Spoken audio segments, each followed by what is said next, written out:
Hello everyone, and welcome back to another episode of The Elite, a showcase of all kinds of gaming greatness.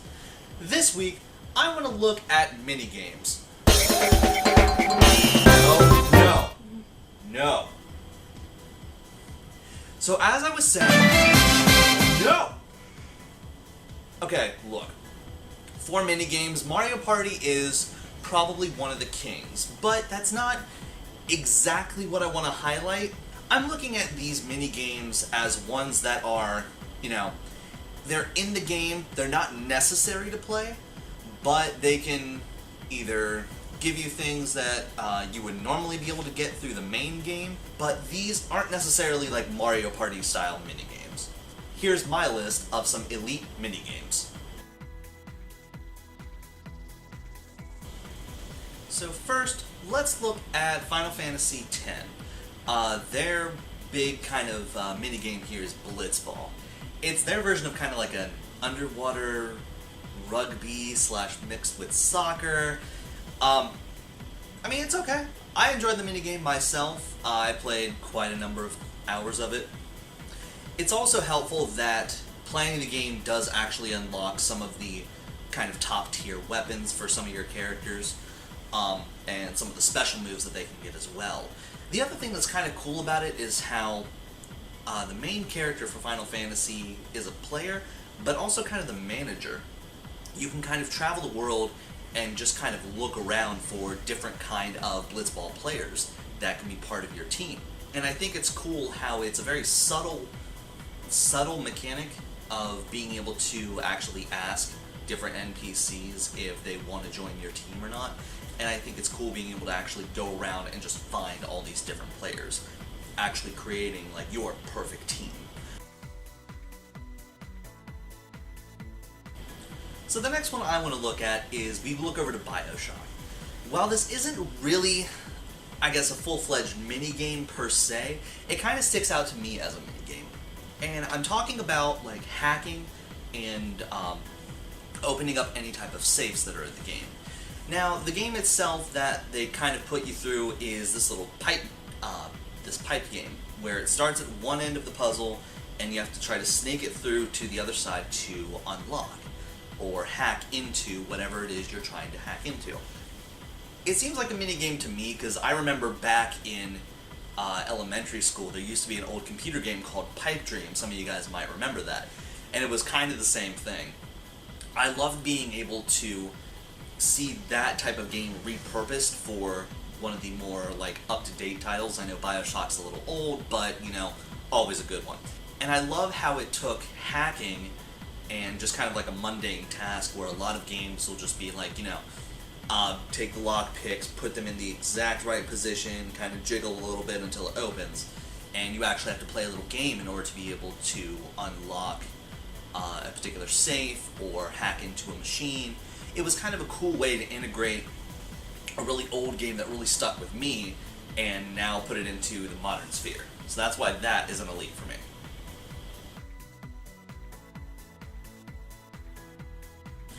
Next, I want to look at Sly Cooper. Specifically with Thieves and Time, they introduced this thing called the Bentley Arcade. Now, throughout the game, doing any type of hacking or anything like that, you would play this little mini-game where you'd either be a tank, or you'd have to go around different wires, or you would control Bentley in a kind of bullet hell style mini-game. They also put it into this game where you can play these mini-games just at your hideout, just for kind of like an arcade score chase.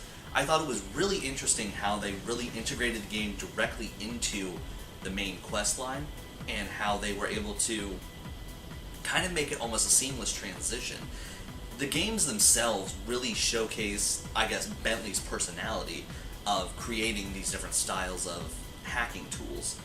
And I really love the thought of just being able to go back and play them over and over, because they are really fun games just on their own.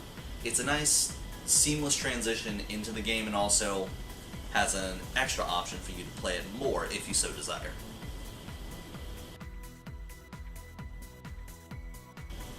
So I'm a pretty big fan of Final Fantasy, and that's kind of why the Final Fantasy minigames stick out to me. The next one I want to look at is the card games that you play in Final Fantasy VIII and Final Fantasy IX. They were really just kind of collectible card games.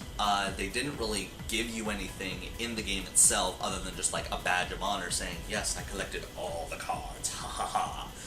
In both games, the cards have different point values, and depending on how you place them in the grid, they would interact with other cards in order to kind of flip them to your color. If you had more cards of your color by the time the grid was filled up, you would win the game. Now, you can get these cards by either buying them from people, playing NPCs and beating them at their own game, or there are ways in some cases where you can just battle monsters and they would drop cards. Again, it's not really anything that actually gives you anything in the game to use other than just like a badge of honor saying that you collected them all, but it's, again, a nice kind of reprieve from the general, quest and grinding to battle monsters and just the same old type of RPG style.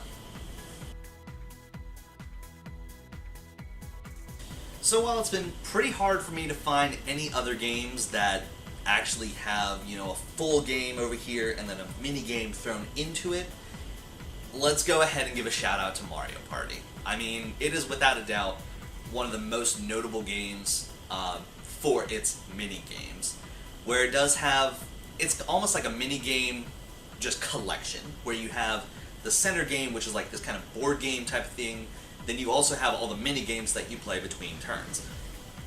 It's a pretty great game, let's be honest here. I know there are a lot of people in that camp of they love to hate it. I mean, the joke for this new one was lose your friends playing Mario Party, but it's still so fun just getting like 3 or 4 or now even 5 with the newest version of your best friends together just to play a bunch of mini games and kind of bash each other for like an hour to 3, depending on how many turns you go. I haven't lost any friends myself. We all love the mini games and we all love Mario Party just in general.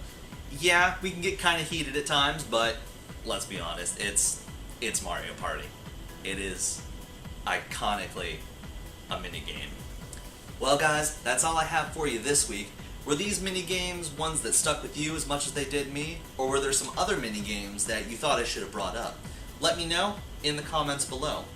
Be sure to check out invisiblegamer.net. They are the guys who are letting me put on this show for all of you guys to see. You can check us out at our site, invisiblegamer.net, for any type of media, news, game reviews, you name it, we got it. You can also find us on Twitter at InvisibleGamer. You can find us on Facebook as well. Look for Invisible Gamer. And you can find me personally on Twitter at Eugene_Sachs. Let me know any of your minigame fun stories that you have, either on Twitter, comments below, whatever you'd like. Thanks for watching, guys. I'll see you next time with the next set of The Elite.